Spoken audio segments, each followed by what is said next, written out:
Double Exposure by Gillian Phillip. Illustrated by Ewan Cook. Letter from the author. I'm fascinated by the way all kinds of art and writing use the contrast between light and dark. This story was inspired by my daughter's photography project, all about nature surviving in cities. When Martin and Sophia are partnered in a school photography competition, they have to work out how to balance not only their very different approaches to photography, but also their time and other priorities. Since they've never exactly been the best of friends, they have to do it without falling out. I always knew I wanted to be a writer. As a child, I spent all my pocket money on notebooks and all my time writing stories in them. Now, I get to write stories for a living. I hope you enjoy this one. Gillian Phillip. Chapter 1. Miss Bartlett's Challenge. My heart flipped when I saw the poster. It's a funny thing. When my heart does that, I imagine I hear a camera shutter. You know, that whispery rattle and click that even smartphones make. They put that noise in phones, even though there's no reason for it, because people expect it when they take a photo. It's my favourite sound in the world. Anyway, the posters must have gone up overnight. They were in every corridor, but the first one I saw was right in the middle of the notice board by reception, half covering the older notices about the school concert and the sponsored walk, and the permanent sign that says Breakness Primary School Mission Statement. This is what the new poster said. Calling all photographers, Miss Bartlett's Art Club announces the Breakness Primary School Photo Competition. Our world, our vision. Get creative and show us how you see the world around you. Open to all pupils. First prize, 2 pocket digital cameras. Second prize, 2 giant wildlife canvases. Third prize, 2 special photo backpacks. Bonus prize, the winners will be published in the Breakness Gazette. My school only ever seemed to run competitions for maths, or writing stories, or designing road safety posters, and I wasn't any good at any of those. But I was very good at taking photographs. It was almost too good to be true.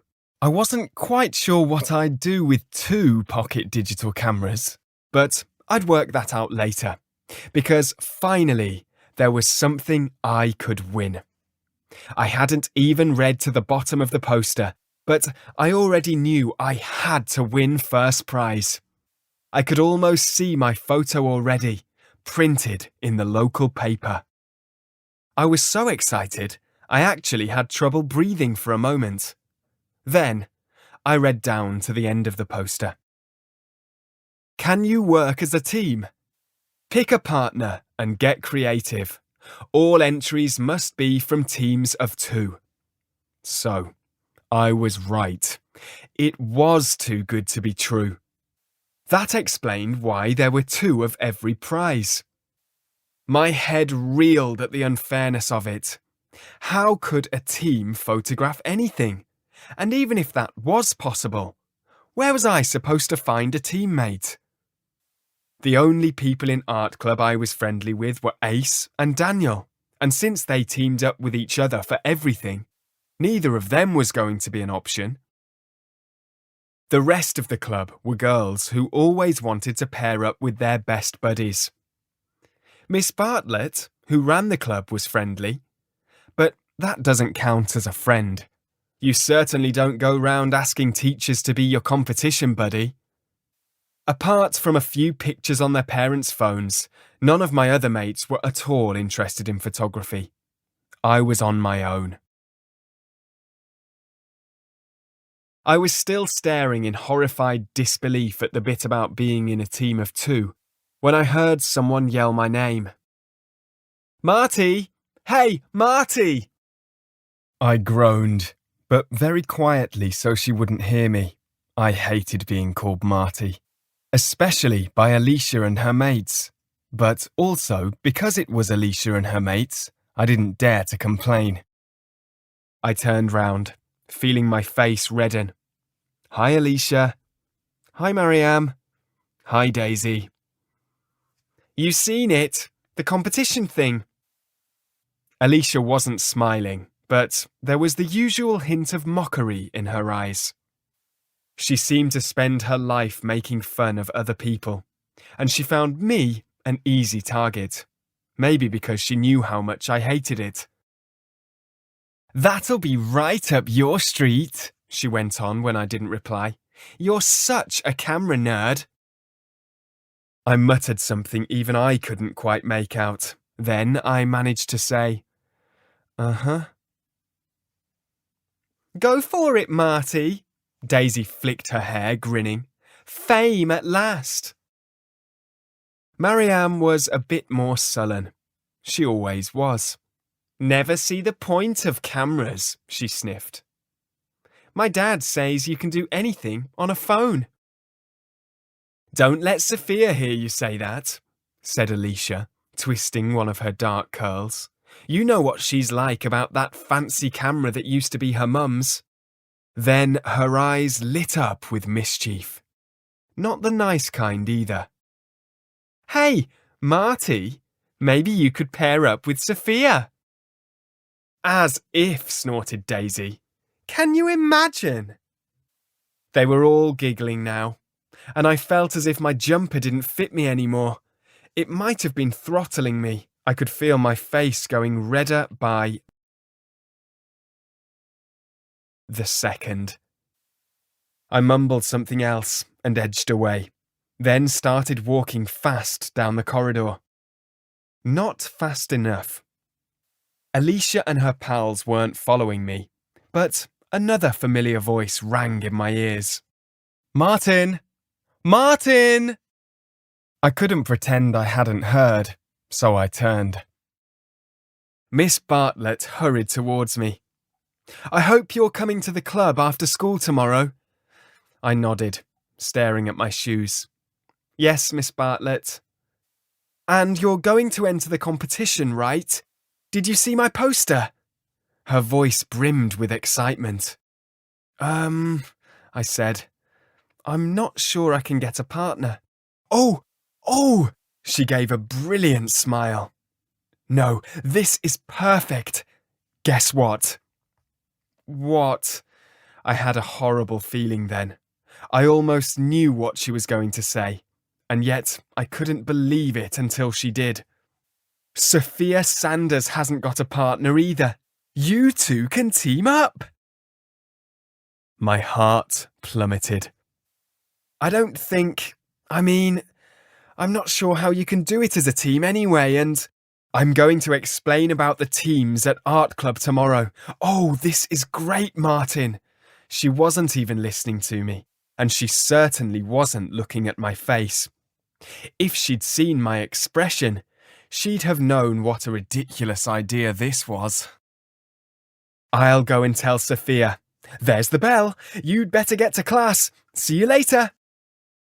I was caught up in the tide of people pouring in from the playground, so I couldn't even stand still for a second and think.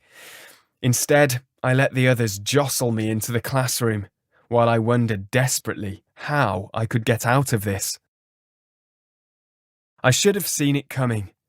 Of course Sophia wouldn't have a partner. It wasn't that I didn't want to work with Sophia, if I had to work with anybody, but I knew perfectly well what Sophia would think of the idea. Even though she went to art club, I don't think she'd ever spoken to me. She didn't speak to many people at all. Sophia Sanders was probably the coolest kid in Breakness Primary, although she didn't much like mixing with other people. Maybe it was because of that, Or maybe she was just a bit full of herself. Apparently her mother used to be a famous journalist or something. Anyway, nobody spoke to Sophia unless it was clear she wanted to be spoken to. Sometimes she hung out with Alicia and her friends, but mostly Sophia just enjoyed her own company and looked scornful. Everybody else was in awe of her. So, I was surprised when the bell rang at the end of the day and she was waiting for me outside the school gate. I was less surprised that she had a face like thunder. She didn't even say hello. "Have you heard this rubbish? Have you?" I swallowed. It wasn't just the way she spoke. Sophia even looked intimidating. Her dark eyes gave off a death stare. "You mean about the photo competition?" I asked.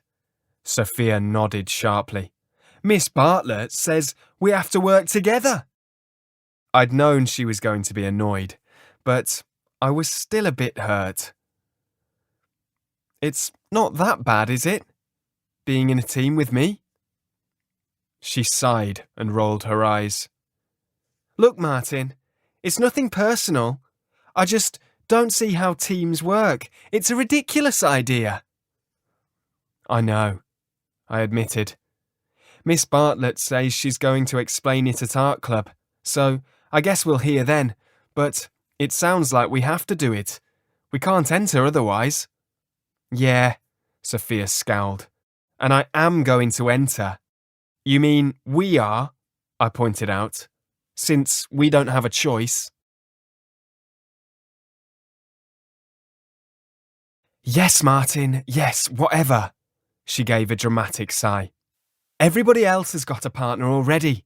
I checked, and your photos aren't bad, I guess, so I suppose we'll work something out." She was just as prickly as I'd imagined then. I hesitated to ask, but I did. "So, can I see some of your photos then? And you can look at mine." "Not at my place," she said quickly. "And not on a phone. You can't really see them properly. The school computers would be better." "All right." I chewed my lip. "Can you bring yours on a memory stick tomorrow? I'll bring mine and we can talk at the club." "Fine." Sophia hadn't said hello and she didn't say goodbye either. She just turned and stalked off towards the bus stop, her school bag bouncing against her back. Please explain this picture.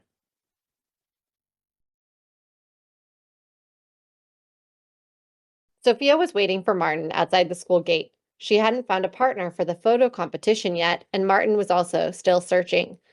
Sophia was considering asking Martin to team up with her. The problem was, Sophia wasn't very friendly, even toward Martin.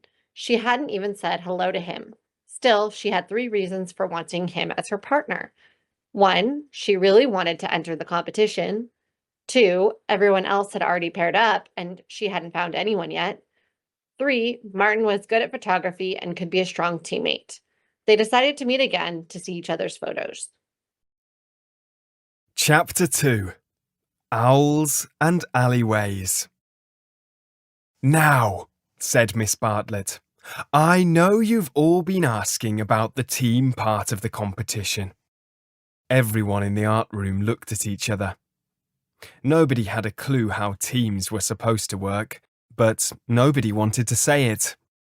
Except for Ace, of course, who had a class clown reputation to live up to. "You both hold the camera and race to see who clicks first." Miss Bartlett gave him the usual slightly strained laugh. "No, Ace. What I want you to do is make a collage. Pick a theme and take some photos that illustrate it. Arrange them together on a big display. That way, we get to see how 2 people approach the same subject. How their ideas work together." I caught the look Sophia shot me. It was not the look of someone who was going to enjoy sharing artistic opinions with me. "And the other thing I want you to do," Miss Bartlett went on, is caption each other's photos on the collage.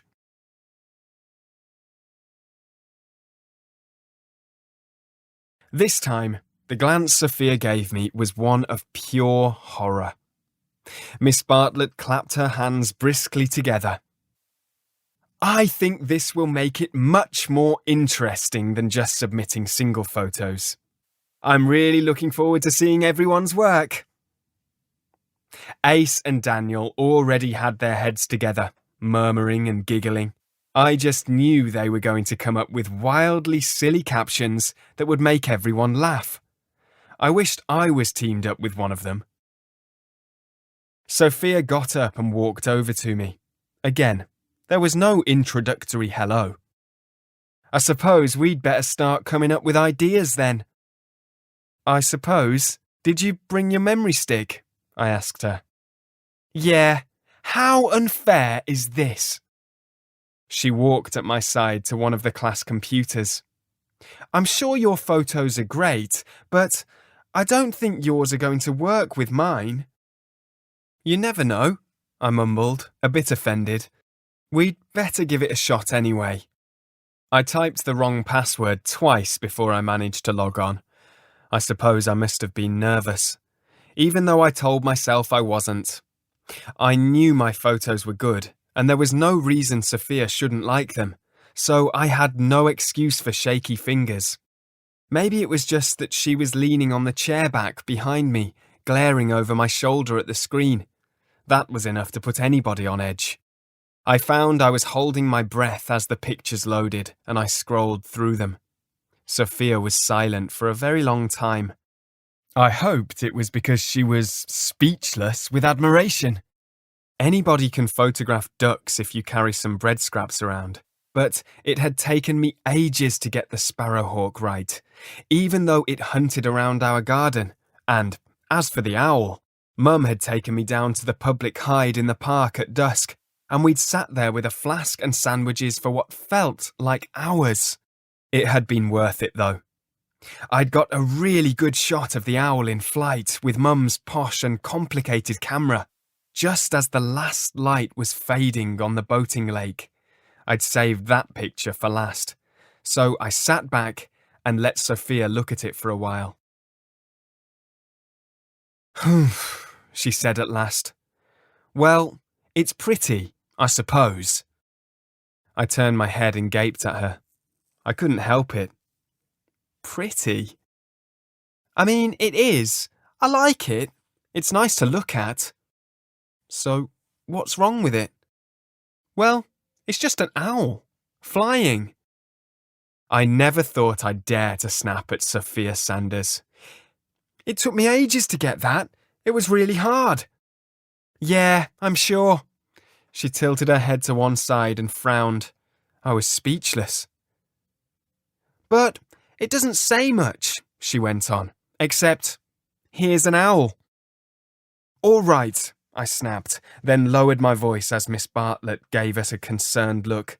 Let's see what your pictures are saying. I stood up, scraping back the chair a little violently. Sophia sat down and plugged in her memory card. I noticed the back of her neck going red as she opened up the picture file. She fiddled with her choppy black hair. So she wasn't all that confident then. I leaned over to peer at her photos as she clicked. I was already wondering what on earth had made Miss Bartlett think we'd make a good team. What's that? I asked. Cobbles? Sophia made a face. I could see it reflected in the screen. It's the alley behind the amusement arcade. You know, at the beachfront. It's just the ground. I wrinkled my nose. There's rubbish everywhere. Look, there's a squashed can. Crisp packets.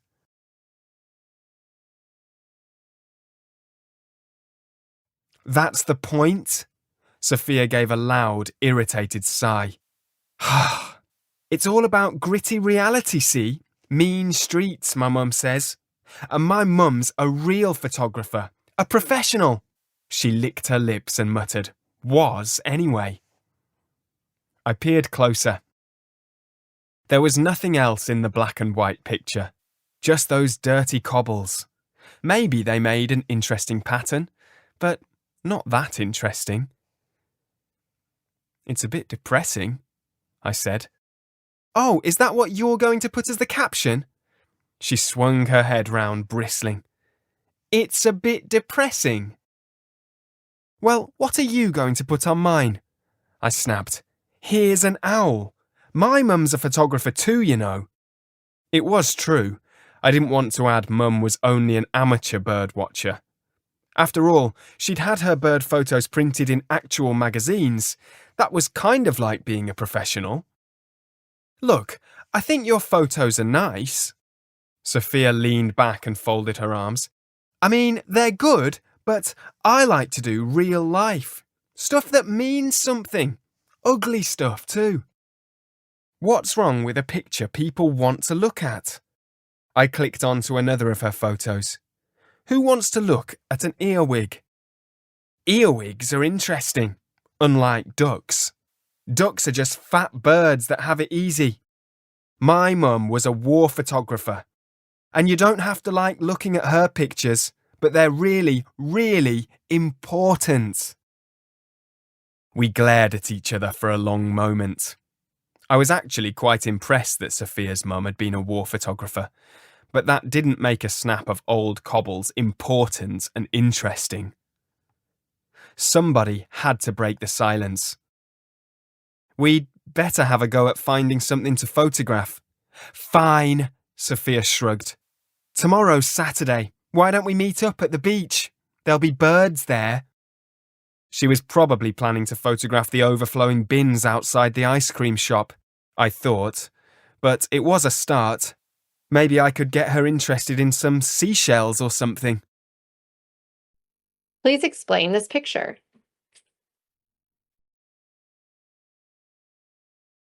Example answer. This was Martin's photo, the one he showed Sophia when they first met. It was a rare shot, difficult to capture. Martin and his mum had waited a long time at the park, just as dusk settled in.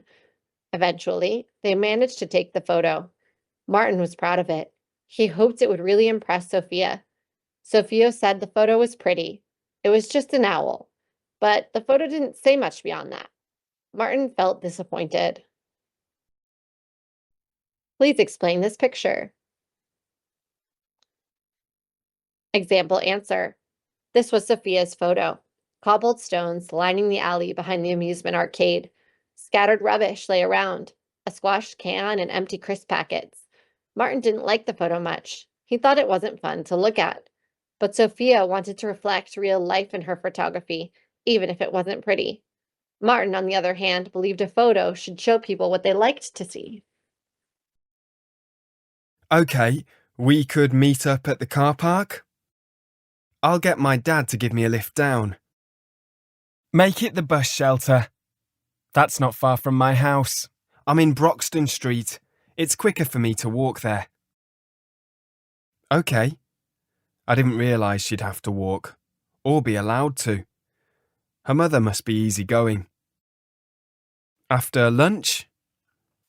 Sophia nodded and opened her mouth to speak, but just at that moment, Miss Bartlett came bustling over. You two have been exchanging lots of ideas, I noticed. I'm so glad. Miss Bartlett glanced doubtfully at the ferocious-looking earwig that filled the computer screen. Then she smiled brightly. You're going to come up with some great work between you. Miss Bartlett didn't see Sophia roll her eyes, but I did. I stifled a sigh. We weren't going to win a thing in this competition, were we? There seemed to be just the one question. How spectacularly were we going to lose? Chapter 3. Artistic Differences. The beach was just as enticing as it always was. In other words, heavy, unbroken cloud loomed from horizon to horizon, and a cold breeze sliced across the seafront, sending a tattered plastic bag swooping and blustering into the wall of the bus shelter. Looks freezing, said my dad with a dramatic shiver. You have fun. I'll be in the cafe over there with a hot coffee and the newspaper. As he hurried across the road, I was tempted to ask if I could join him and drink hot chocolate instead of hanging around a windswept beach. Just then, though, I saw Sophia hurrying towards me along the promenade, hunched against the wind. Her eyes brightened as she came nearer, but I didn't think for a minute she was pleased to see me. I was right. She pulled an elaborate, professional-looking camera out of its bag, brought it to her eye, and paused to fiddle with the long lens. Then she rapid-fire clicked at the plastic bag that was now splattered against the dirty glass of the bus shelter. "It's a bag," I said with strained patience. "From the supermarket." Sophia shot me a scornful look. "It's a symbol. That's what it is." Clearly, we had both silently decided that we were never going to bother with hello. "Symbol of what?" I asked. "The breakness litter problem." "Futility," she snapped. "I don't even know what that is," I shrugged. She flushed a little, and I wondered if she wasn't totally sure either. "It means it's bleak, it's desolate, it hasn't got any point. Like this town." I bristled. Breakness wasn't the Costa del heat wave, but I quite liked living here. In June it could be downright balmy for a day or two midweek. "You don't have to be so negative," I told her. "And you don't have to be Mr. Sunshine all the time," peering at her camera. She twisted off the lens, stowed it in the bag, and snapped on an even longer one. That camera of hers was really very impressive. My fingers itched for a go at it. I decided I should try being nice. "So, what do you want to do first?" I asked. "We could go down to the shore." "I suppose," she frowned in concentration. "I guess you'd be interested in those seagulls." "They're just called gulls," I said. I couldn't help myself, though I knew it was a mistake. Sophia glowered at me for a moment. Then she spun on her heel and marched off towards the chipped concrete steps that led down to the beach. I rolled my eyes, annoyed at myself for saying the wrong thing. "Nice one, Martin." I jogged to catch up with Sophia. The gulls were fighting over the remains of a bag of chips, so I should have known that would catch her interest. She crouched a little way from them and brought her camera to her face. The gulls took no notice of either of us. They just went on flapping and screeching and stabbing with their yellow beaks at grimy, sodden chips. We walked closer to them across the wet sand. Now and again, Sophia would pause cautiously and take a few more shots. But by the time the birds finally bothered with us, enough to swivel their heads and glare and take off in a flurry of white wings, we could almost have reached out and touched them. "Let me see then," I said, curious. A little hesitantly, Sophia held out the camera so I could look at the screen on the back. Needless to say, there wasn't much gull to be seen in her pictures. A darting beak or an occasional dangling webbed foot made its way into the frame, but mostly she'd been focused on the limp chip bag, tumbling in the edge of the waves. "Interesting," was all I could say. "Exactly," she told me triumphantly. I swung my own camera at my side, unsure how to begin explaining. "Don't you think they're kind of beautiful, though?" I asked. "What, the seagulls?" she said loudly, as if she was trying to goad me by using the wrong word. "Yeah." "They're savages," she shrugged. "I saw them nick an ice cream off a little old lady last week." "Well, I know," I admitted. "I mean, they can be brutes, but they're still beautiful." Sophia gave me a funny look, wrinkling her nose. "Whatever you say, Martin." Look, I unsnapped my lens cap and scanned the sky. I found one of the gulls, its belly and wings shining bright white against the dirty clouds. Zooming in, I snapped a few pictures, then showed the screen to Sophia. See? Beautiful. She jabbed a finger at the display. Yes, she agreed, but the clouds are more interesting. Look at the colour of that one. Filthy grey. Heavy and threatening. Like it's going to fall right on us. I gave an impatient sigh. This was not going to work. The shoreline certainly was bleak, just as Sophia seemed to like it. To me, the gulls were the only interesting thing around. A woman walked her dog, briskly, as if she wanted nothing more than to get back to her car. Two teenagers sat on the sea wall, sharing a single bag of chips. Maybe the gulls had stolen the second one. There was a lone guy in a wetsuit, gripping a surfboard and staring at the waves without much enthusiasm. Up on the promenade, two mothers shoved pushchairs against the wind. As I watched them, the plastic bag from the bus shelter bounced and flapped down the beach, as if it were following us. It was definitely the same one.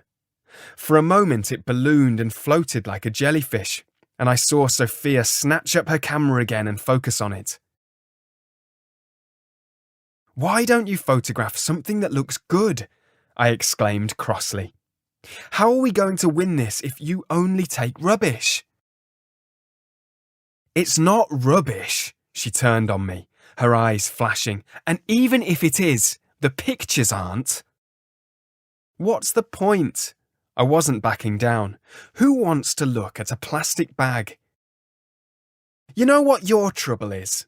Sophia smacked the cap on so hard I thought she was going to break the lens. "You think life's all pretty birds and flowers." "Flowers?" I gasped, offended. "Flowers have got nothing to do. Sometimes the world is a bit grim, you know." She ranted, ignoring me. "There are wars and famine and misery and dirty old shopping bags, and that all needs photographing too." "Maybe it does, but you won't find anyone who wants to look at it." "You're so..." Sophia licked her lips as if she couldn't think of a bad enough word for me. "So shallow." I'd had enough. The dog-walking woman had stopped to stare at us despite the cold, and the teenagers on the sea wall were sniggering, but I didn't care. I yelled, "Well, you can forget about the competition. We haven't got a chance." "Too right we haven't." Sophia's face was bright red with fury. "Go and take a selfie with a sparrow or something. I'm out of here." I watched her storm off, back up towards the promenade. The man in the wetsuit was staring too, but I didn't care, and I was far too furious to call Sophia back. This was the only competition I'd ever had a chance of winning, and she'd ruined everything. Chapter 4. Looking for Sophia. The trouble was, I really did care about winning Miss Bartlett's infuriating competition. I felt defiant and completely in the right. But by the time I'd taken about 40 photos of the undersides of gulls, my fingers were freezing and I'd calmed down enough to be miserable instead of angry. The plastic bag had bounced and blown further down the beach, so I chased it and picked it up between my fingertips. With a sense of grim satisfaction, I shoved it into a bin and trudged down to the pedestrian crossing. Dad waved through the cafe window, and the little bell tinkled as I pushed open the door. "Oh, it..." Please explain this picture.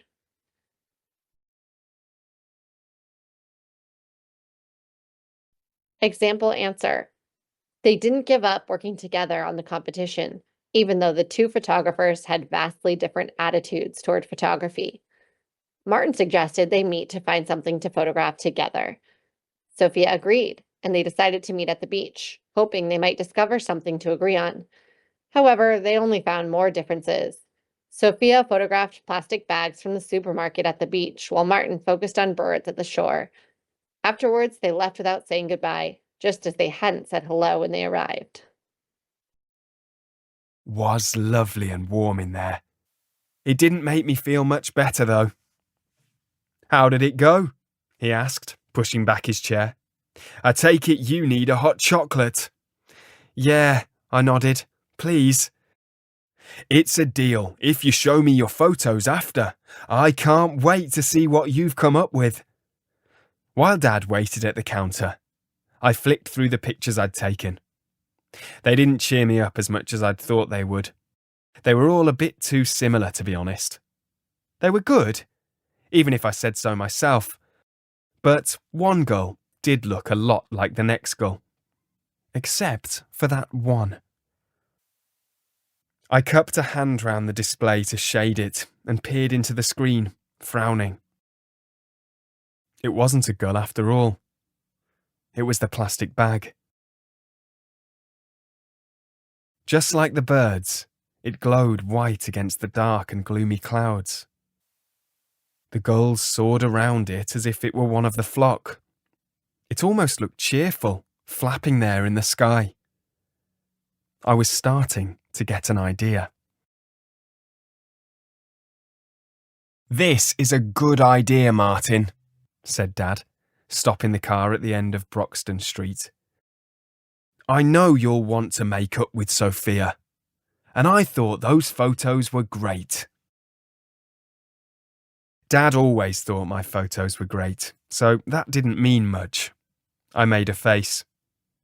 I don't think it's going to be easy, I mumbled. Nothing in life is easy, he told me briskly, clapping me on the shoulder as I took off my seatbelt. It was one of his favourite sayings, and I'd seen it coming, so I didn't even reply. I'll be back at, let's see, 5 o'clock? 4, I said quickly, and got out of the car. At least here the houses gave a bit of shelter, and you didn't get the sea wind slicing through your skin, but it still wasn't what you'd call warm. As Dad drove off, I stood there, hopping from foot to foot, feeling a bit daft, because I realised I had no idea which house was Sophia's.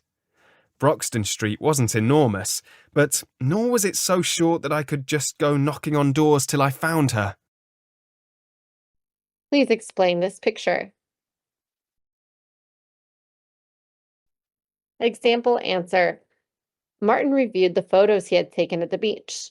Most of them weren't particularly special, except for one. In it, gulls soared through the sky, but one gull stood out. It wasn't a bird at all, but a plastic bag, drifting among them as if it belonged. The gulls circled around it, treating it like part of the flock. His dad saw the photo and suggested it might be a good way to reconnect with Sophia. After all, Sophia had a fascination with old plastic bags, and Martin loved photographing birds. In this single image, both of their words came together, a plastic bag and birds, oddly harmonious. And the photo itself was beautiful. So Martin made up his mind. He would go to Sophia's house to continue the photo competition. He knew the street name where she lived, but not the street number. I sighed and took a picture of a one-legged pigeon. Well, look who it is. A familiar voice made me look up. Already my heart was sinking. Hey, Marty. Hey, Alicia, I mumbled. She, Daisy and Mariam were fooling around on skateboards outside one of the houses. They stopped when they saw me, and Alicia snatched up her board and came towards me, eyes bright with mischief and mockery. Did you finally find a partner? I said, and licked my lips nervously as they surrounded me. It's me and Sophia. We're a team. Alicia's jaw dropped. You are kidding me! Seriously? Daisy boggled at me. No way, said Mariam. How did that happen? I can't believe Sophia agreed to that, laughed Alicia. She didn't, I snapped, suddenly annoyed. And neither did I. Miss Bartlett made us.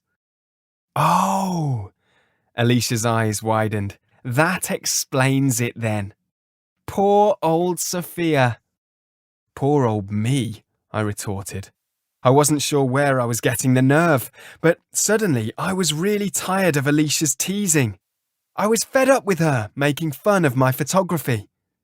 I was fed up with being the weird camera nerd, and I was fed up with Sophia's surly attitude, and I really wanted to win that competition.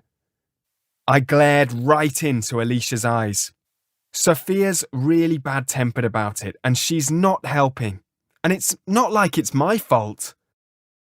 Alicia blinked, as if she couldn't quite decide how to react. Then she laughed. But for once, not in a nasty way. Oh, I get that, she exchanged glances with Daisy and Mariam. It's not like Sophia's easy, right? They giggled.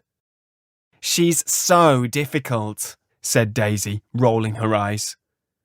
Alicia gave her a scowl and her tone became severe. She's got an excuse, though. Daisy grunted and looked sheepish. Sure. You're kind of wasting your time, Marty, Alicia told me. Sophia can't really be bothered with other people. She's friends with you, I pointed out.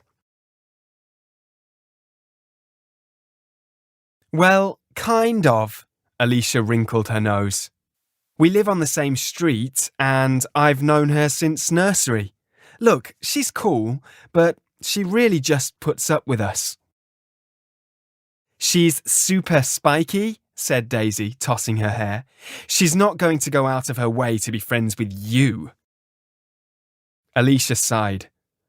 Why are you bothering, Marty? It's just... I took a breath. It's just that I've got an idea for working together. Alicia narrowed her eyes. She won't want your advice, you know. I thought we could, help each other, I insisted. Alicia threw an arm round my shoulder, making me jump. You'd better not say that to her. You know what Sophia's trouble is. She doesn't want help, not from anybody. It's not me helping her, I protested. I just want us to work together. At least, I want to ask her, if she wants to, Alicia went silent for a long moment, eyeing me thoughtfully. Tell you what, she said at last. Sophia's not looking for friends, and she's not a team player, exactly. But she's not that scary when you get to know her, she shrugged. And I know she'll want to win that boring competition too. It's not boring. Suddenly, I felt almost bold. And she'd say the same. But we're not even going to enter it if I can't talk to her. And I'm trying to find her, but I don't know where she lives. Alicia raised her eyebrows at Daisy and Mariam. Mariam shrugged. We could tell him which house it is. Okay, Alicia nodded and let go of my shoulders. If you promise to be nice to our friend, I think we can help. Chapter 5. Light and Dark. I didn't really think it was that way round, me making an effort to be nice to Sophia. But once I'd agreed, Alicia was as good as her word. That was how I found myself almost tiptoeing down Sophia's street, not nearly as brave now that I knew where I was going. The houses further along the street were quite big, set back from the road with their own front gardens, and they made the idea of ringing Sophia's doorbell even more nerve-wracking. I guessed which one was hers before I even saw the number. All the gardens were neat and trimmed. Some were completely paved for cars, except for that one. The shrubs were straggly, and the yellowed square of lawn didn't look like it had been cut in ages. I don't know why I immediately thought of Sophia, but it turned out I was right. I creaked the gate open and shuffled up the path, my heart hammering. By the time I walked up the ramp to the door, I thought I might just turn around and walk away. The competition wasn't everything. Except it was. And if I could face terrifying, scornful Alicia, I could ring this bell. I gritted my teeth and rang it. It seemed to take Sophia forever to answer it, long enough for me to change my mind several times about staying put. I was beginning to wonder if she was even at home, when the door was suddenly flung open. Sophia stood glaring at me, her expression half irritation and half surprise. The surprise won. "What are you doing here?" she asked. "Hello," I said. I thought I should really start saying that. "Hello, Martin." She looked even more startled, but that was definitely almost a smile. "I don't think we should give up on this competition," I blurted. "Not yet, anyway." She glanced past me, up and down the street, then back over her shoulder. She bit her lip.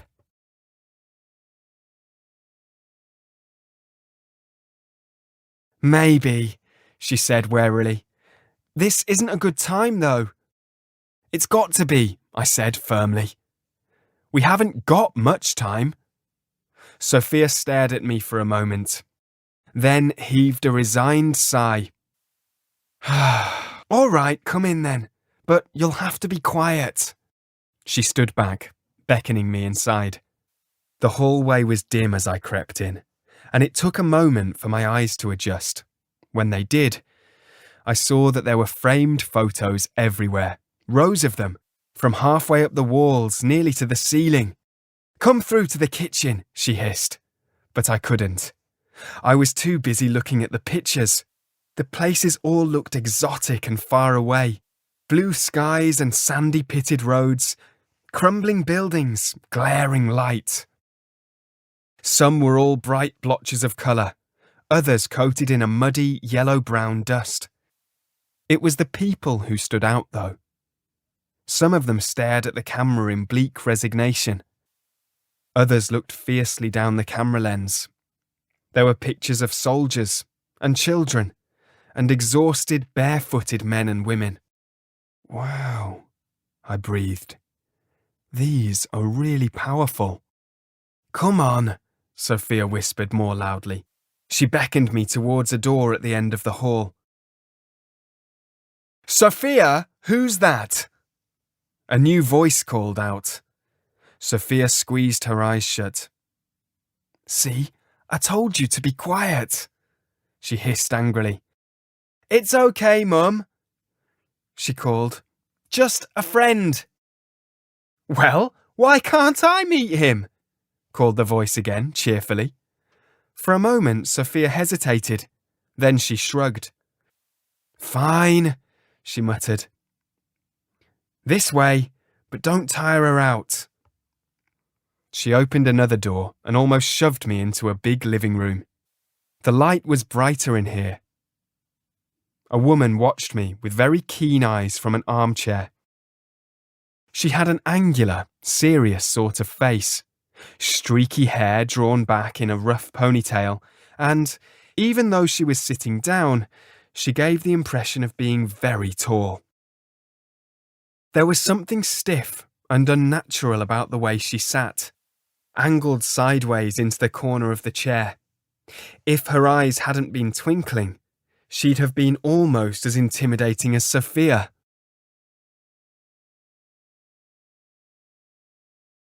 "This is Martin," said Sophia. "Martin, this is my mum." "Hello, Martin.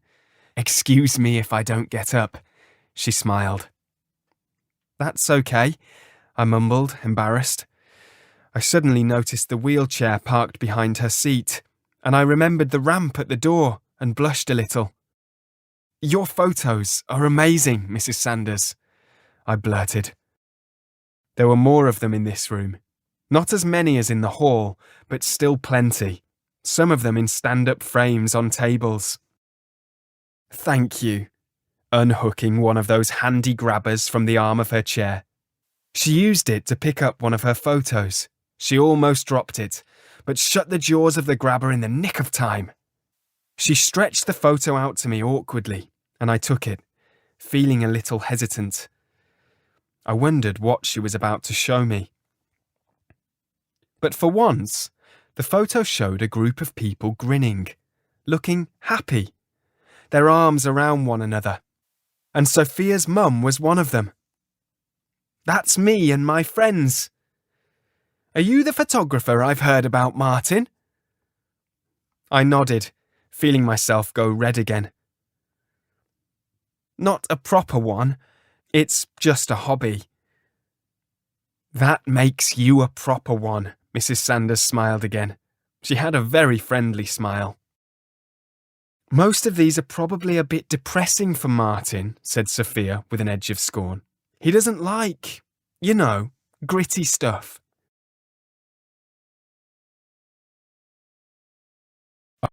I was going to die of embarrassment any minute. I do, I protested. Oh, I suppose it's a bit odd to have them all on display, Sophia's mum grinned. They're not exactly, cheerful, but I like to see them. They remind me of my job, when I had it, and how much I valued it. But they're not beautiful, I'm afraid. No, I was surprised how strongly I felt about it, but it was true. They are beautiful. Well, I think so. That's funny coming from you. Sophia leaned on a chair back, giving me a sarcastic look. You don't like my photos, and they're not half as dark as some of these. That's not true, really. I swallowed hard.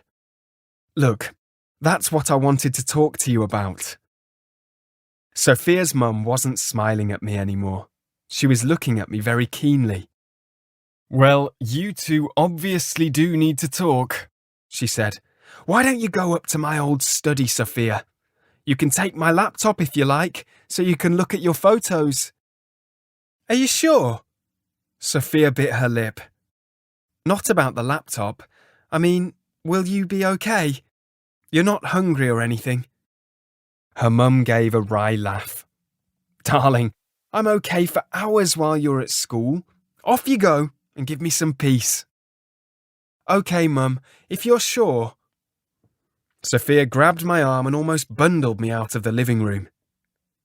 Your mum seems nice, I said as I followed her up the steep stairs.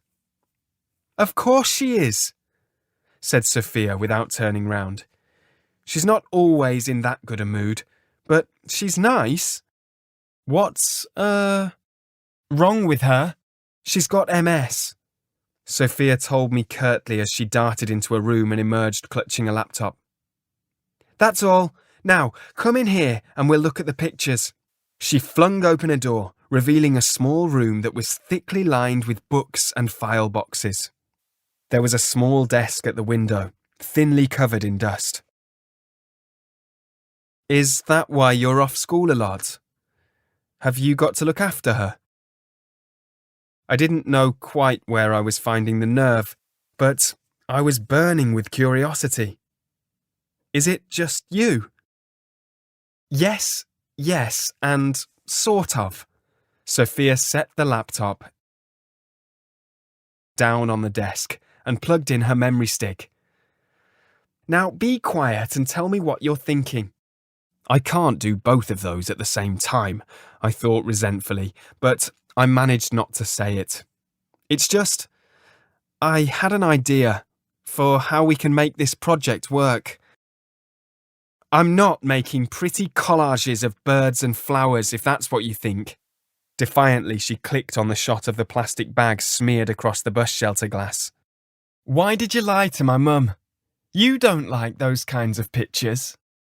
I was not lying, I snapped. Oh yeah? Did you really, really love the one of the village that had been destroyed? I shuddered. Course not. Well, not that way. I didn't love it, but there was something about it. Something that made you want to look at it.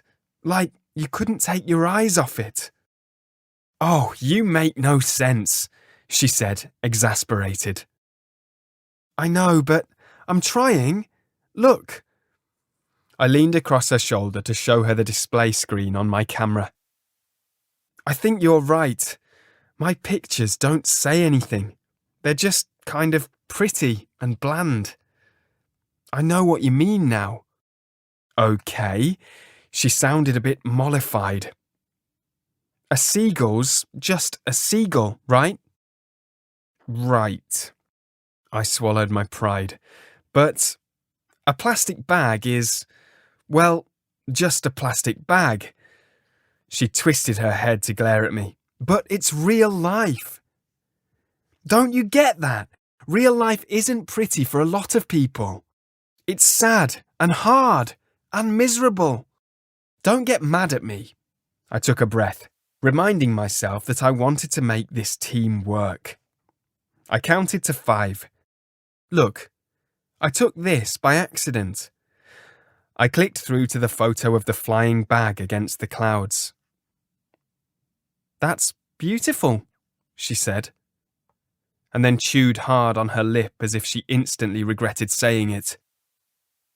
I tried to keep my mouth shut too. Sophia was still staring at the picture, kind of like she couldn't take her eyes off it.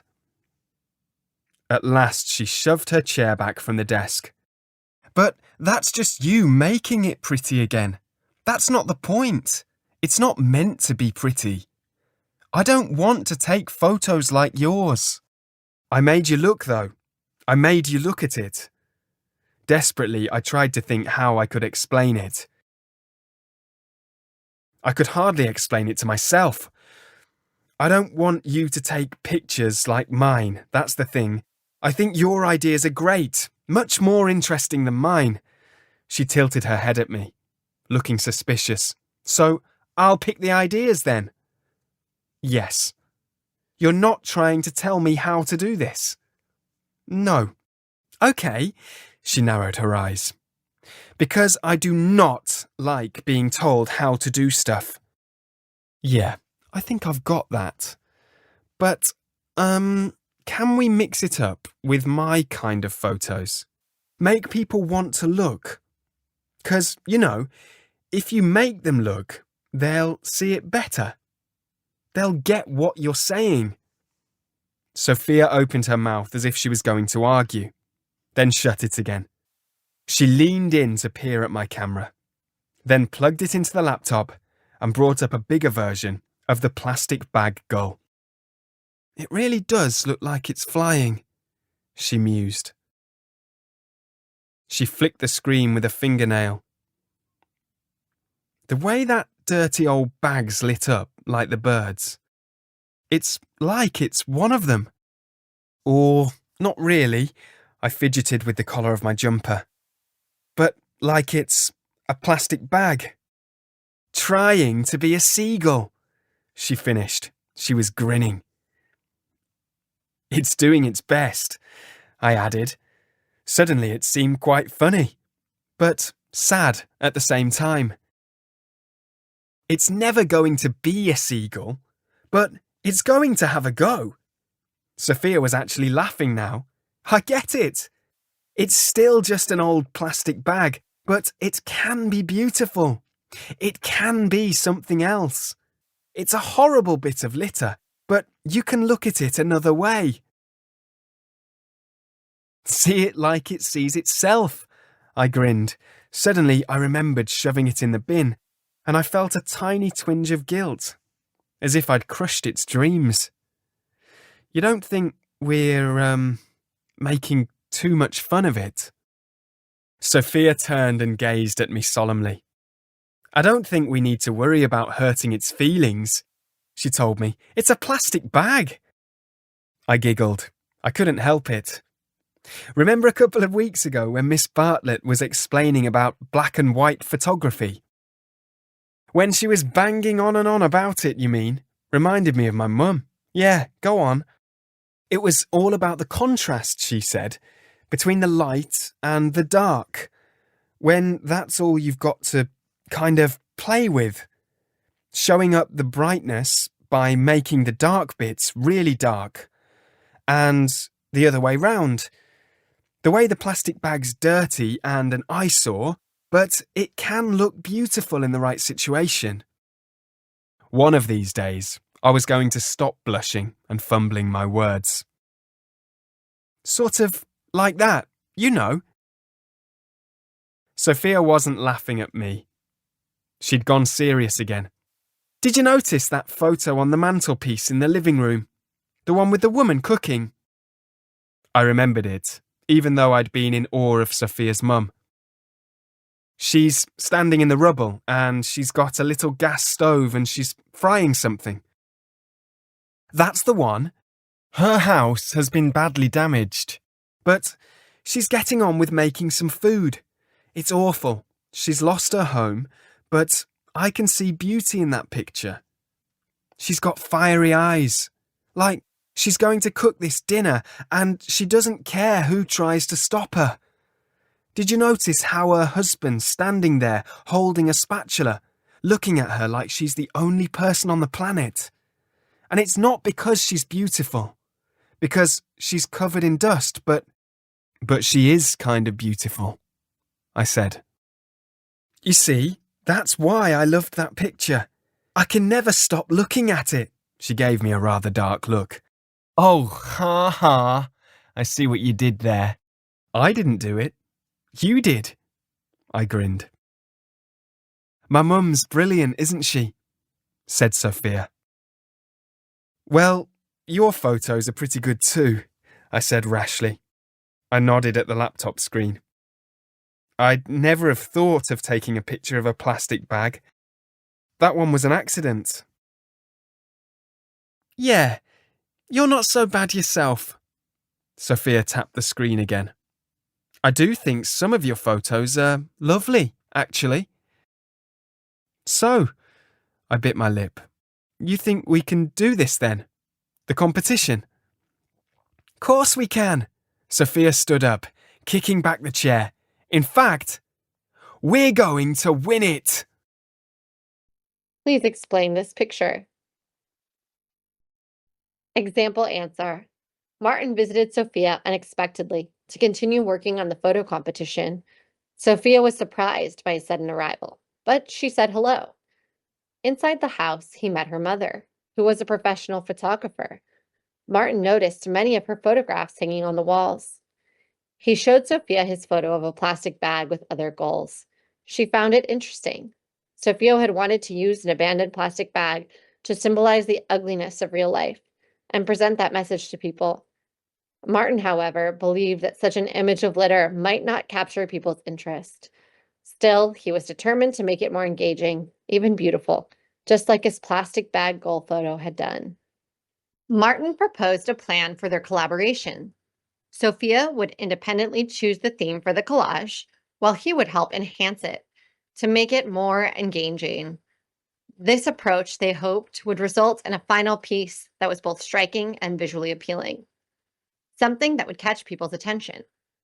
Sophia agreed, and with that, they would start their partnership for the photo competition, determined to create a winning entry. Thanks for watching this video. It's the first part of the novel, Double Exposure. Please continue reading through the link below. Well done. Thank you very much. Narrated by teacher Phoebe from English Aloud. Questions and answers by Kevin and Phoebe from English Aloud.